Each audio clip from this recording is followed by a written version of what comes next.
Well, howdy there, Bronco fans, on this special edition, a Super Bowl edition. Them Broncos, Rick Upchurch in the house, and those Broncos going to the Super Bowl, Rick, for the 8th time in 50 years. My math's not great, but that's like 16% of the time the Denver Broncos are in the Super Bowl. What do you think about your Denver Broncos in this Super Bowl run? You know what? This is a great defense that we have for our football team. And Peyton Manning, we know he's a great quarterback. And to see Peyton go to a Super Bowl and possibly win this thing, and I think he will, I would love to see Peyton go out on top, the winner that he is. For the organization, 8 times, that's a lot. You know, there's some guys that never even had the opportunity to go to a Super Bowl. So 8 times, you had an opportunity here in Denver to go to a Super Bowl, and that is absolutely fantastic. We have a great organization. It has been a class act since day one. So let's roll back the clock a little bit about that first Broncos Super Bowl. I was knee-high to a grasshopper. We were loving the Rick Upchurch. Every time we'd go in the backyard, we'd throw some tube socks into our side of our pants and run down. And anytime there was a kickoff or punt return, you had to be Rick Upchurch. So tell us about that first Super Bowl for you and that magical 77 season. Well, it was a great season. We knew we had a good football team. The year before, in 1976, we finished just right out of the playoffs. We lost down in Houston. I think it was something like 10-7. And we felt like that was our year. And John Ralston was our coach at that time. And so some of the guys, they felt like we needed a change. And so we made that change. And now we have to show up when that change came. And we got Red Miller, Coach Robert Red Miller, to come in and be really that spice in the food to get us over the hump.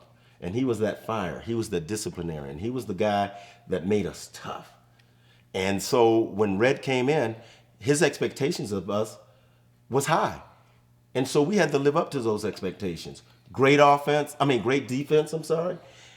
mediocre offense, but we could score. We had Haven Moses, we had Riley Odoms, we had Otis Armstrong. We had a decent offensive line, and we had Craig Morton. And Craig Morton was a quarterback that had already played in a Super Bowl. So bringing in all that mix, we weren't supposed to really, in our standings in the West, we weren't supposed to finish very well. We were supposed to be middle of the pack or below. Well, we start off to a 6-0 start, and in that 6-0 start, we beat the Oakland Raiders for the first time, and I think in around 16 games, 13, 16 games.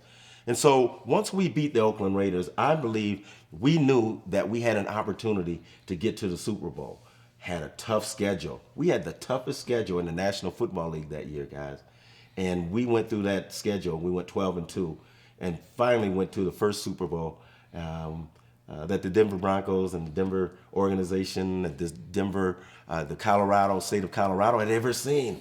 So, let me tell Colorado. It was so special. And the one good thing about old memories, like you can never replace Mile High Stadium. No matter how cool the new stadiums are, how big the TVs are, there was nothing like Mile High Stadium, and there was nothing like that first run at the Super Bowl and what it did, not just Denver, but I mean Wyoming. And I was in a small mountain town, and everybody, orange crush cans with all your pictures on them. It changed Colorado, and it changed the Broncos. It did change Colorado. I mean, the friendships that we made, the families coming together, kids being painted orange, cars are orange and blue going down the highways and streets. Like you said, not just here, it was in New Mexico, it was in Utah, it was in western Kansas, it was in western Nebraska. So we had this whole Rocky Mountain region going absolutely nuts. And remember, it brought families, it brought communities back together because they had a common goal. And that was for us to get to the Super Bowl. And when that happened, it was magical, and it brought everybody together.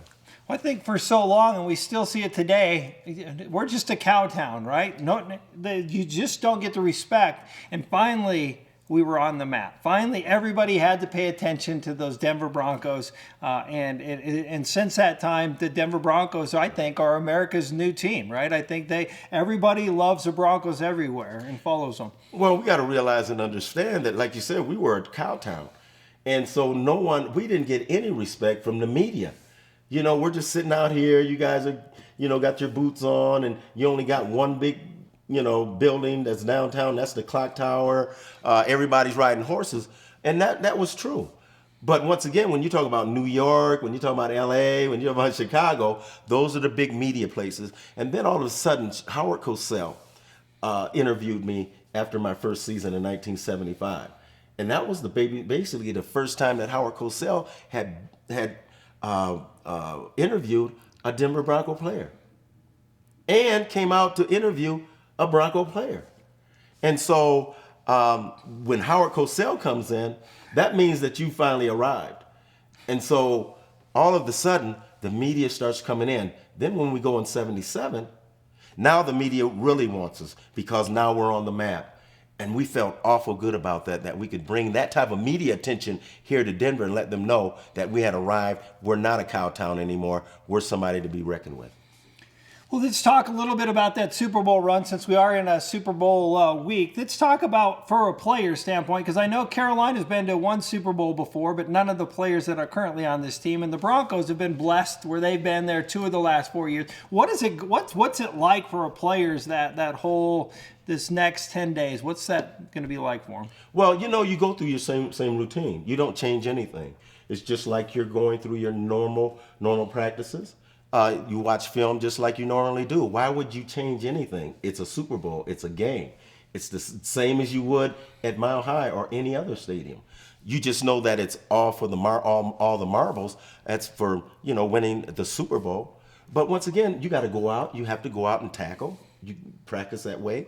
You go out. You catch balls. You go out and practice that way, and you come together as a team, as a group. You're tight knit. The key thing is don't go out and do some stupid stuff that's going to get you or the team and get the media on you and focus on the wrong things and bring in that bad atmosphere. You got to make sure that you are accountable for yourself and your teammate. Well, we were falling behind. And I think the score was like 20 to 10. No, 20 to 6, I believe it was. 20 to 6, I think it was. And, we needed a spark. They had just scored.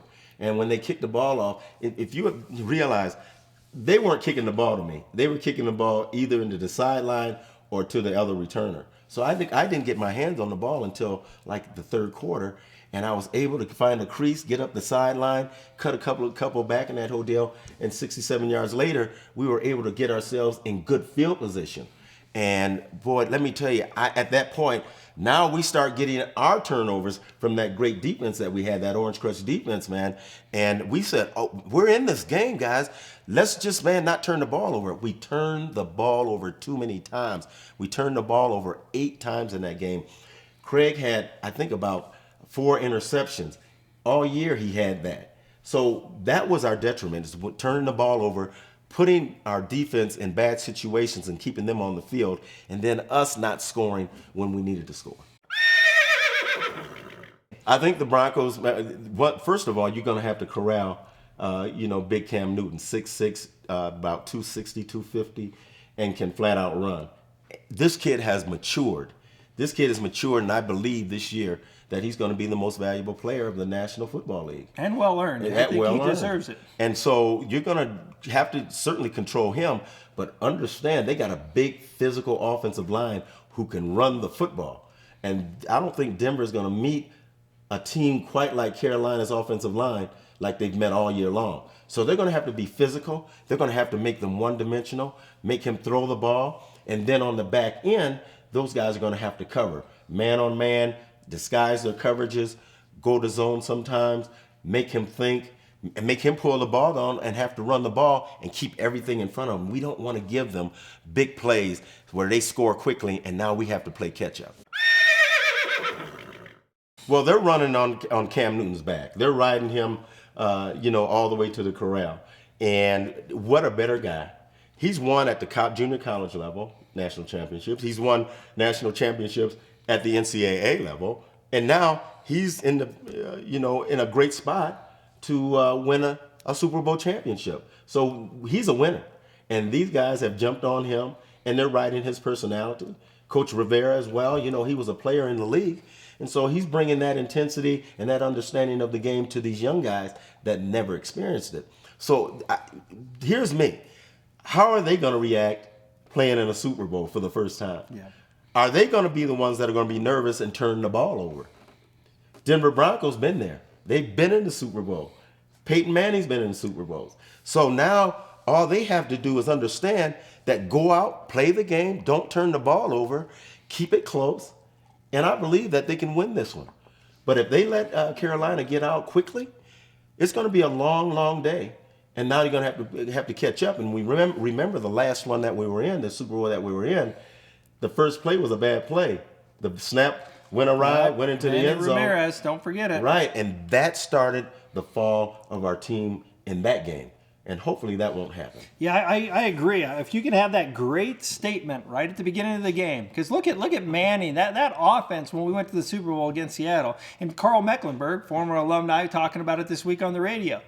You know, when your quarterback get razzled, you know, he's been having his way. You know, they're having fun. They're handing balls to the crowd. Superman poses, the whole group thing. If you can find a way to get them rattled early, they haven't been rattled in a while. And to your point, first time Super Bowl.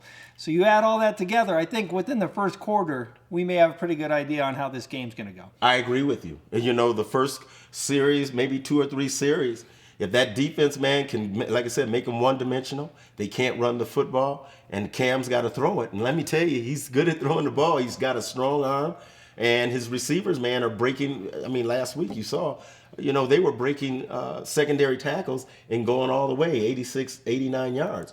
So we have to tackle as well, guys. Don't let them get that yak, those yards after catch, and keep everything in front of you and make them have to play another play. Offensively, we're going to have to hold on to the football. We're going to have long drives. We're going to have to pass efficiently. First down is important to me because when you in manageable situations, first down, 2nd and 4, 2nd and 3, now you can do anything you want. You can play action, you can run, you can pass, you can do whatever. So when Peyton's in that situation, boy, he's at his best because now he can manipulate that defense, and boy, and he's awful good at it. Going to be exciting, that's for sure. Well, before we let you off the set here, I want to talk a little bit about your first game because I've had an opportunity to see you talk a couple times, and I think the fans out there would love to hear about your first chance at the NFL and getting in the game. So if you could share that story with us. Well, I was very excited. First game against Kansas City, my first opportunity. I'm back with Floyd Little, the great Floyd Little, and he's saying, "Hey, Rook, how do you feel?" You know, and I'm like, "Man, I'm scared as all get out." I mean, you know, I'm excited, but I'm scared as all get out. I'm waiting for that first hit, and I'm like, "Man, if the ball comes to you, Floyd, I'll say you, and if it comes to me, I'll say me." And that was the call back then. And he said, "Okay, Rook, I got you." And so Jan Stenrud, you know, he kicks the ball off, and the ball starts over to Floyd's side. And then it starts to hook, and it's coming to me. And I'm telling Floyd, you. And he said, me. And then all of a sudden, the ball starts hooking and coming towards me. He says, me, you. And I'm like, me. And when I catch this thing, honestly and truthfully, I could see the goalposts. The goalposts were right there. And I said, if I can hit that hole right now, the first time I touch it in the National Football League, I'm going all the way. Man, I turned it on, man. And that door closed, the shutter closed so fast, man, and cracked my helmet, knocked my eye up, my lip was sliced. I was looking through the ear hole literally, and I walked over to the sideline, and Floyd came over and said, "Hey, Rook, welcome to the NFL." You know what I'm saying? So that first encounter in the National Football League was one, it was almost like a car wreck. But once again, by game's end, I ended up with 284 yards and 2 touchdowns, and we came back and beat Kansas City in that game. So. And I do believe that still stands as a Bronco record for the most yardage. I thought Eddie Royal got close to that a few years back with some yardage. But you, after all these years, still the man. Well, I don't know if I'm the man, but back then I was scared. You know, and fright is inspirational, and that's what I tell kids when I'm coaching them up. And I says, there's nothing wrong with being afraid and having butterflies. Serena Williams says every time she hits the court, she has butterflies and she's nervous. And there's nothing wrong with that. Nerves means that you're ready to play. You're ready to get out there and get at it. So let those nerves be the one that takes you over the top, and it makes you and it inspires you to play the game that you want to play. And rightfully so. You'll notice here a little helmet. It's not your usual helmet. This is a special helmet. But if you look around at some of these names, you Charlie Johnson, you got Haven Moses, Dennis Smith, Steve Atwater, Dan Reese. But these are all Ring of Famers. Yes, sir. So we're going to need your signature before you leave on this helmet because it's well deserved. But what in the world took them so long, Rick? Why did it take so long to get the greatest all-purpose guy in Bronco history, in my humble opinion, into the Ring of Fame? And tell us a little bit about that weekend. Well, I have no idea. I believe that God has his plan. And he says, Rick, I want you to wait. And when that steak is finished, you're really going to enjoy it. And, you know, in your older age, you do enjoy it. And it was something that I didn't really harp on or anything. But I did, on occasions, wonder what the criteria was. Was it statistics? Was it what you did in the community? Or whatever it was. If it was statistically, you know, I had some pretty good statistics. So, but, you know, once again, I didn't control it. I didn't fuss about it. You know, it is what it is. But when that day happened, I got that phone call from Jim Sacamano and from Joe Ellis. You know, my mouth fell wide open. I thank the Lord. I thank God.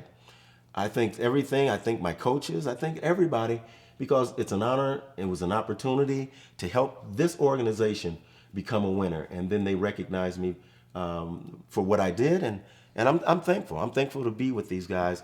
And whether I earned it or not, that's left up to them. But I did the work that I had to do. I can tell you as fans, everybody thought this was overdone. One of the greatest return in the whole NFL. Forget just Broncos. You are by far the best punt returner I've ever seen. Billy White Shoes Johnson in that category. And then that weekend looked pretty special because I noticed Craig Morton's back in town. What's it like getting all the old players together? Well, it's just wonderful seeing everybody. Everybody coming over and saying congratulations to you. That you well deserved. And it's special because you went through all of the training camps with those guys. You went through all the blood, sweat, and tears with those guys. And then for them to come and be a part of these festivities and recognize you in that whole deal is one of the greatest feelings in the world, guys. It really, really is. Well, there you have it. So let's wrap up this show with the final prediction on this upcoming Super Bowl. Rick, what do you think? Got a score for me, or you just think the Broncos are going to win? What's your gut? I have a score for you. I think the score is it's not going to be a high-scoring game because the first 10 plays are going to be scripted. They're going to find out what you're doing on the back end on defense, and they're going to find out what you're doing on the front end on defense. So they're going to feel you out. They probably won't open things up until after the half. You're going to make your adjustments. So it's going to be a lower scoring game. I'm saying somewhere around 2017. 3 points are going to separate them. I really think that. It's going to be a tough call because let me tell you, Carolina, they can score, baby. I mean, when you score those type of points, 31 points on Seattle Seahawks, I mean, they're awful good. They're awfully good. And when you can score that quickly and you can score anytime you want, defense got to show up. They got to show up, and they got to harass him. They got to beat him up, and they got to control the line of scrimmage. Offensively, we have to keep Cam off the field. We have to move the chains. First down's important. Third down, move the chains. Catch the ball, move the chains. Run the football, lean on them, and then fourth quarter, what we do is we take over and we win that football game. But I think it's going to be a 2017 game. I believe the Denver Broncos will win this football game simply because of Peyton Manning and his ability to manage the game. But it's going to be a tough one, gang. Don't think that this is going to be easy by any way, shape, or form. Go Broncos. There you heard it from the legendary Rick Upchurch. Thanks for coming by, Rick. Great seeing you. Tell your lovely wife, Donna, who we cherish, hello, and we'll catch you after the Broncos victory. Woo! Go Broncos! Go Broncos!